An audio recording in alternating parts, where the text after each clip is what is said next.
Good morning student, मैं आपको आज क्लास 10th की मैथ से समांतर श्रेणी बताऊंगा। समांतर श्रेणी क्या होती है इसको पहले देखेंगे आप।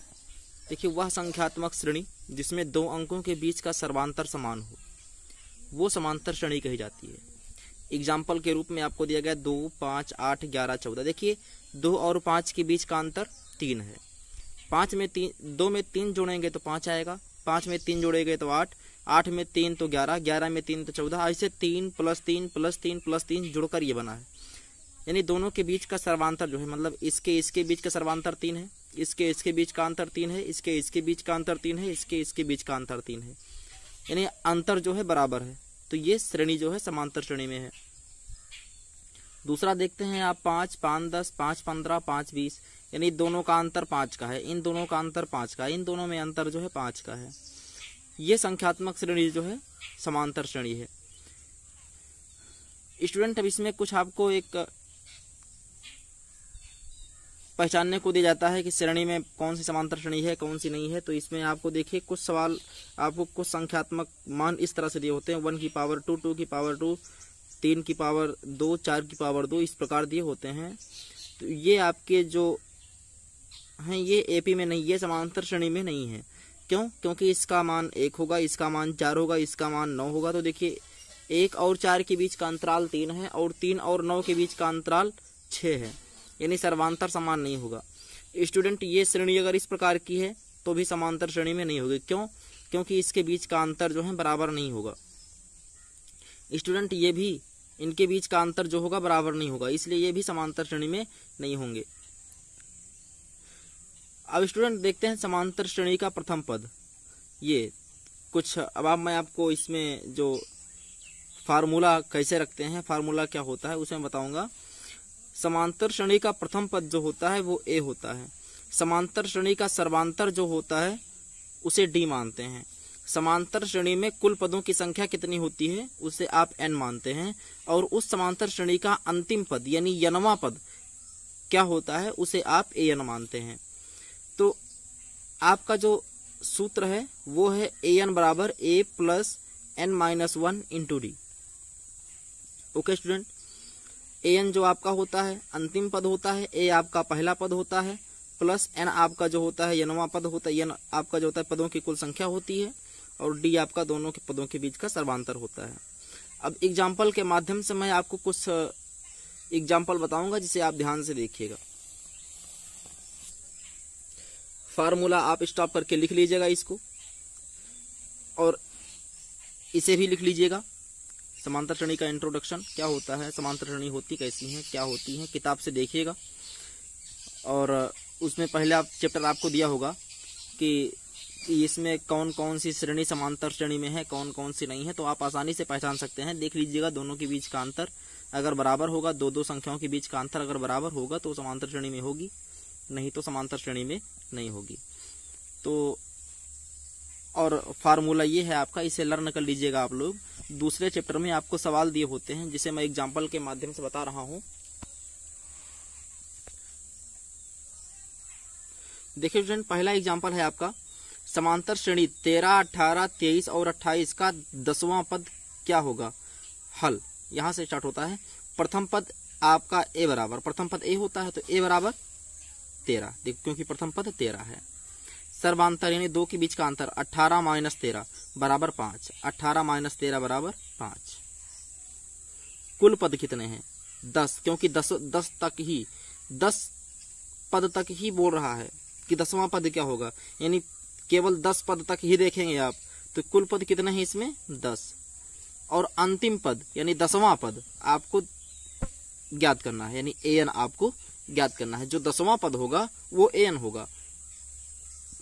ओके स्टूडेंट, तो 10वां पद आपको ज्ञात करना है। चलिए देखते हैं। सबसे पहले हम सूत्र लिखेंगे अपना। सूत्र आपने लिखकर रख लिया होगा। an = a + n - 1 × d। क्योंकि an आपको ज्ञात करना है, an ऐसे ही लिखेंगे। a की वैल्यू 13 है, प्लस n की वैल्यू 10 है, 10 - 1 × d की वैल्यू 5 है। इसे ही आप सॉल्व कर लेंगे। an बराबर 13 प्लस 10 में से 1 गया 9 गुणे 5, 9 से 45, 45 प्लस 13 बराबर 58, यानी an बराबर 58। श्रेणी का 10वां पद 58 होगा। स्टूडेंट यही आपका आंसर है। दूसरा एग्जाम्पल आपका दूसरे टाइप में है। देखिए समांतर श्रेणी वही है, समांतर श्रेणी का यानी 27, 23, 19, 15 का चौथा पद -37 होगा। चौथा पद यानी इसमें n नहीं दिया गया है, चौथा पद -37 होगा, यानी अंतिम पद इसमें दे दिया गया। देखिए अंतिम पद आपका यानी n पद आपको मतलब n पद आपको दे दिया गया है। तो पहला पद श्रेणी का क्या है 27 है, और सर्वांतर क्या हो जाएगा a2 - a1 यानी 23 - 27 बराबर -4। n आपको दिया गया चौथा पद यानी n आपको केवल ज्ञात करना है, और an जो आपका जन्मा पद दिया गया है यानी अंतिम पद जो दिया गया है वो -37 है। फार्मूला वही है, उसी फार्मूले पे आप मान रखेंगे। तो an के जगह पे -37 बराबर a की जगह पे 27 प्लस n-1 इंटू -4, क्योंकि d की जगह पे -4 रहेगा। इसे ऐसे ही उतारेंगे, ये 27 इधर आएगा तो -27 हो जाएगा। अब इस -4 से इसमें गुणा कर देंगे तो ये हो जाएगा -4n, ये माइनस तो प्लस 4, ये -37 और ये -27 मिलकर हो जाएगा 64, ये +4 इधर आ गया तो -4 हो गया, बराबर इधर -4n बचा। तो -64 -4 बराबर -68 बराबर -4n। तो n बराबर -68 अपान -4 यानी 17, n का मान 17 यानी -37 श्रेणी का 17वां पद होगा। ओके स्टूडेंट, यानी n का मान आपको मालूम होगा, यानी 17वां पद आपका जो होगा वो -37 होगा।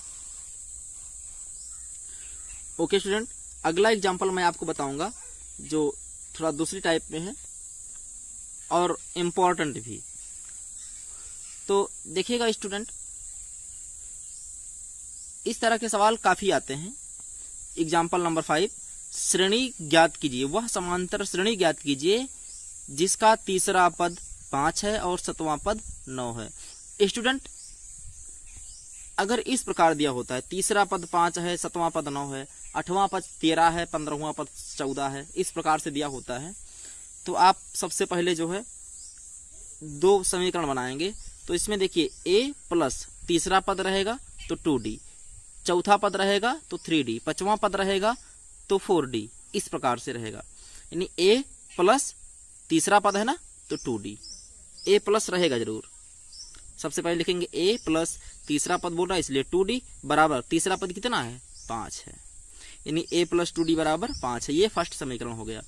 दूसरा समीकरण क्या बनेगा, a प्लस देखिए 7वां पद बोल रहा है ना तो 7वां पद 9d, यानी a प्लस 6d बराबर 9। 7वां पद है तो आपका 9d नहीं रहेगा, 6d रहेगा, क्योंकि 7वां पद है, 7वां पद है तो 6d रहेगा।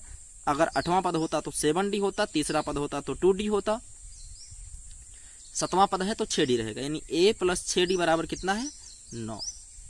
दोनों समीकरणों को युगपत समीकरण से सॉल्व कर लेंगे आप विलोपन विधि से। विलोपन विधि से सॉल्व करने के बाद में a और d का मान आ जाएगा। अब a और d का मान आने के बाद में श्रेणी का a का मान आया है 3 और d का मान आया है +1, तो 3 + 1 4 + 1 5 + 1 6 + 1 7। अब इसी में अगर बोलता, सवाल में अगर बोलता तुम्हें कि 9वां पद क्या होगा या फिर 13वां पद क्या होगा या फिर 18वां पद क्या होगा, तो इस प्रकार आप ज्ञात कर लेते। इसको पहले श्रेणी बना लेते, अब श्रेणी बनाने के बाद में अगर आपको 18वां पद बोलता तो 18वां ज्ञात कर सकते थे, 12वां पद बोलता तो 12वां पद ज्ञात कर सकते थे। आई होप स्टूडेंट मेरा ये वीडियो आपको समझ में आया होगा, और ऐसे ही हमसे जुड़े रहने के लिए मेरे चैनल को सब्सक्राइब कीजिए और मेरी हर वीडियो को आप अपने पास तक पहुंचाइए, जिससे आपको मेरे बताए गए वीडियो पर मैंने बताए गए सवाल को आसानी से सॉल्व कर पाएं। अगले वीडियो में फिर मिलते हैं आपसे हम, तब तक के लिए नमस्कार।